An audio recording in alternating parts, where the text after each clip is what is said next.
మిత్రులందరికీ స్వాగతం. నా పేరు Padmavathi. Welcome to my channel. ఈరోజు మనం వినబోయే కథ భాగ్యశ్రీ గారు రచించిన శ్రీవారి కడియం హరిలో రంగహరి. ఒక చక్కని కథను వినేద్దామండి. ఏంటంత ఆలస్యం? కానీ సంపాదన లేదు గాని ఊళ్ళో ఘనకార్యాలకేం లోటు లేదు అని చేతులు తిప్పుతూ గద్దించింది ఎప్పట్లానే సీతమాలక్ష్మి శ్రీవారిని. ఈసారి ఘనకార్యమే చేశానే, ఎంత కష్టపడినా కానీ సంపాదన రావట్లేదని ఒక స్వామీజీని అడిగాను. ఆయనేమో రెండో పెళ్లి చేసుకుంటే కలిసొస్తుంది అన్నారు. అలా చెయ్యొచ్చో చేయకూడదో అని చిన్న అనుమానం వచ్చి మా స్నేహితుల దగ్గర ఈ విషయం చెప్పి సలహా అడిగాను. వాళ్ళేమో అది నిన్నడిగి తేల్చుకోవాల్సిన విషయం అని చెప్పారు. ఏం ఏం చేయమంటావు అని ఆక్రోశంగా అరిచాడు శ్రీహరి.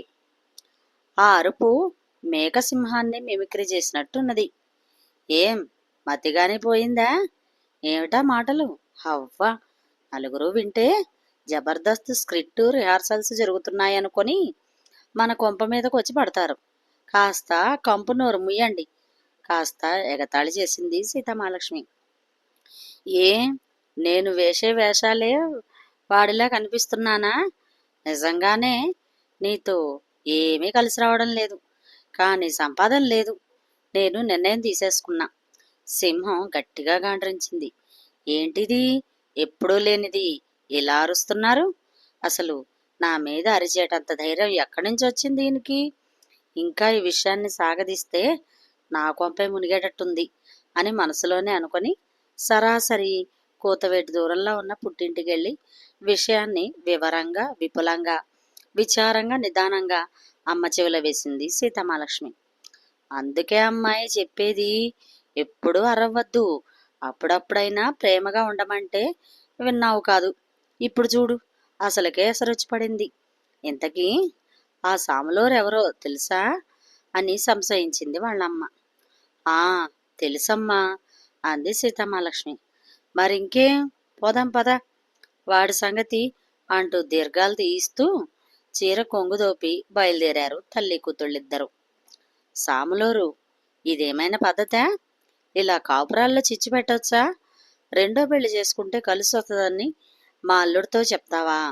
నువ్వు అన్నం తింటున్నావా అని అనబోతూ ఉండగానే స్వామీజీ ఆపి, ప్రపంచ శాంతిని కాపాడుతున్నది నేనే అన్నట్టు తన కళ్ళతో నవ్వుతూ, మనసులో కలవరపడుతూ, కాస్త తడబడుతూ, అసలు మీరెవరు, విషయం ఏమిటి అని అడిగాడు.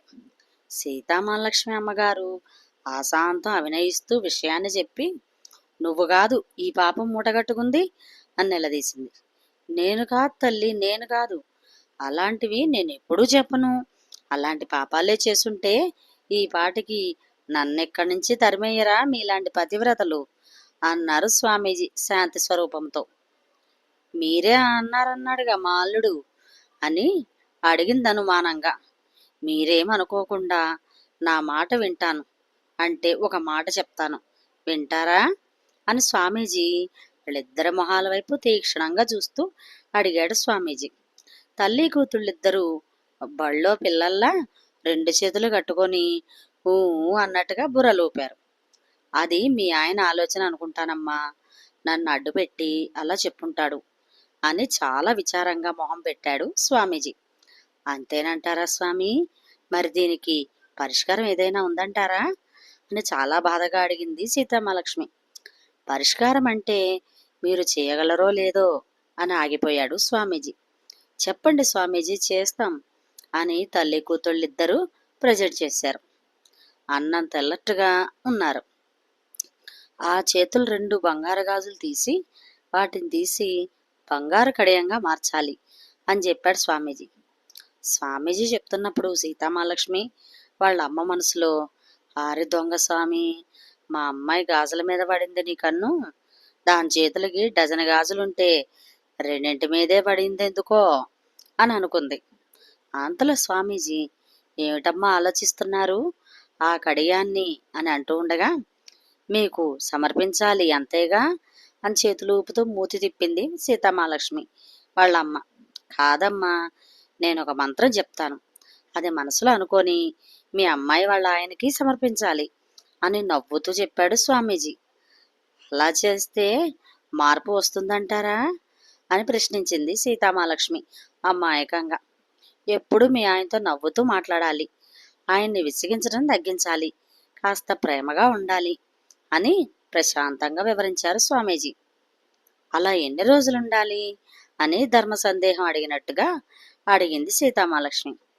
ఈ అనుకోని ప్రశ్నకి తికమకం పడి మనసులో తానే, శ్రీరామచంద్ర ప్రభో, భర్తతో ప్రేమగా ఉండమంటే ఎన్ని రోజులు అనే కాలం దాపురించింది అని అనుకొని ఆపై తమాయించుకొని మళ్ళీ యథావిధిగా అరమోడ్పు కన్నులతో ఒక 6 నెలలు అని సమాధానమిచ్చారు స్వామీజీ. ఒరే బావా, నా కోరిక తీరింద్రా, కేజీల కేజీలు ఒంటి మీద దిగేసుకోవడమే కాని పక్కన మొగుడు దిష్టి బిడతలా ఉన్నాడు, వాడికి ఏదైనా వేద్దామని ఎప్పుడూ ఆలోచించలేదురా మీ చెల్లి. కాని ఇప్పుడు అంటూ చేతుకున్న బంగారు కడియాన్ని చూసి మురిసిపోతూ తన ఫ్రెండ్తో ఆగకుండా మాట్లాడుతున్నాడు. బావా, దెబ్బకి దయ్యం దిగిందిరా మీ చెల్లికి. ఆ స్వామీజీ నీకెక్కడ దొరికాడ్రా నా పుణ్యానికి అని పరమ సంతోషంగా ముసిముసిగా నవ్వుతూ పట్టలేనంత ఆనందంగా అడిగాడు శ్రీహరి తన ఫ్రెండుని. ఆయన కూడా భార్యాబాధితుడే, స్వామీజీ అవతారం ఎత్తారు అంటూ ఇంతకీ నువ్వెక్కడున్నావు అని అడిగాడు. ఇంట్లోనేరా అని చెప్పాడు శ్రీహరి అంతే ఆనందంగా. వెనక ముందు ఎవరైనా ఉన్నారా, చూసుకొని మాట్లాడారా అన్నాడు కాస్త హెచ్చరించినట్టుగా.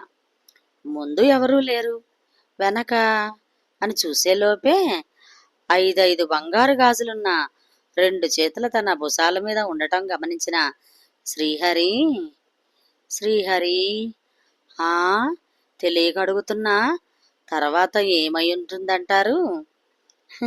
ఇంతటితో ఈ కథ సమాప్తం. ఈ కథ కనుక మీకు నచ్చినట్లయితే షేర్ చేసి, లైక్ చేసి, సబ్స్క్రైబ్ చేసి నన్ను ఎంకరేజ్ చేయండి. మరొక మంచి కథలో మళ్ళీ కలుస్తాను. Thank you. నమస్తే.